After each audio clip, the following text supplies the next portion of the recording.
نحمدہ و نصلی علی رسولہ الکریم اما بعد۔ ایک ایڈیٹر کو جانتا ہوں اور اچھی طرح جانتا ہوں، سبق آموز واقعہ ہے، آپ کو سناؤں۔ عبرت ہے ہمارے لیے، اس میں بہترین سبق ہے ہمارے لیے، سیکھنے کے لیے بہت کچھ سامان ہے ہمارے لیے۔ کہ ایک ساتھی تھے، ایک رسالے کے ایڈیٹر، اور اس میں ادارتی جو صفحہ ہوتا ہے رسالے کا، اس میں وہ لکھتے تھے، باقی لکھائیوں سے تحریر لے کر اس میں شائع کرتے تھے۔ ایک ساتھی نے تحریر لکھی، وہ ان کے تھے دوست، قریبی دوست تھے، تحریر اچھی تھی لیکن انہوں نے اٹھا کے پھینک دی واپس، جیسے منہ پر دے ماری، اور اس کو کہا کہ بھائی یہ تحریر اس قابل ہی نہیں ہے کہ میں پڑھوں، چاہے جائے کہ میں اس کو اپنے رسالے میں شامل کروں، یہ دیکھنے کے قابل نہیں ہے تو پڑھنے کے قابل یا شامل کرنے کے قابل کہاں ہوگی؟ تو خیر خاموش ہو گیا وہ ساتھی۔ آپ کو پتہ ہے یہ ایک قسم کا تکبر ہے یا ایک قسم کی حقارت ہے یا وغیرہ وغیرہ۔ اس کا دل ٹوٹا، اس نے وہیں سے محنت شروع کر دی، اسی جگہ سے، زیرو سے، یہاں تک کہ کئی کتابوں کا وہ مصنف بن گیا۔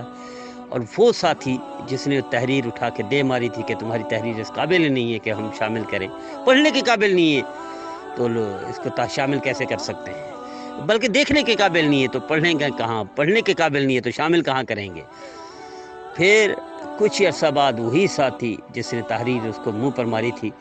اسی کو کہتا ہے یار میری ایک التجا ہے آپ سے، درخواست ہے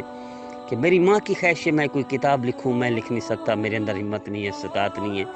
مہارت نہیں ہے، تو یہ کتاب مجھے لکھ کر دے دو کہ میں اپنی ماں کو دکھاؤں، میری ماں خوش ہو جائے، میری ماں بڑی خوش ہوگی، اس بڑی حسرت ہے کہ میری بھی ایک کتاب ہو، لکھی ہوئی ہو، مارکیٹ میں چل رہی ہے۔ یہ ہے اللہ، یہ ہے اللہ کے فیصلے، یہ ہے اللہ کی طاقت کہ ہم بعض اوقات تکبر میں، غرور میں، گھمنڈ میں دوسرے کو ٹھکرا دیتے ہیں، دل توڑ دیتے ہیں، لیکن یاد رکھیے گا اللہ ایکشن لیتا ہے، ایسا لیتا ہے کہ اسی بندے کو جھکاتا ہے۔ آئیے آج سے طے کر لیجئے کسی کے ساتھ بھی ایسا رویہ نہ رکھیں، نہ تکبر والے جملے بولیں، نہ کسی کو دھتکاریں، نہ کسی کو ریجیکٹ کریں، نہ اس طرح انداز کریں۔ مجھے امید ہے میرے بھائی میری بہنیں سبق حاصل کریں گے اور اس طرح کسی کے ساتھ ایسا رویہ نہیں کریں گے۔ اللہ ہم سب کو نبی کریم صلی اللہ علیہ وسلم کی سنت پر عمل کی توفیق عطا فرمائے۔ مجھے امید ہے میرے بھائی میرے بہنیں اس سے سبق حاصل کریں گے، خود بھی عمل کریں گے، دوسروں کو بھی کرائیں گے، خود بھی سنیں گے، دوسروں کو بھی سنائیں گے، اور ایسا رویہ کسی کے ساتھ بھی نہیں رکھیں گے، چاہے وہ رشتہ دار ہو، پڑوسی ہو، دوست ہو، یا گیدرنگ کا ہو، کمپنی کا ہو، کوئی بھی ہو، ایسا رویہ رکھنا افسوسناک ہے، اللہ اس کی سزا دیتے ہیں۔ اللہ ہمیں محرومی سے بچائے۔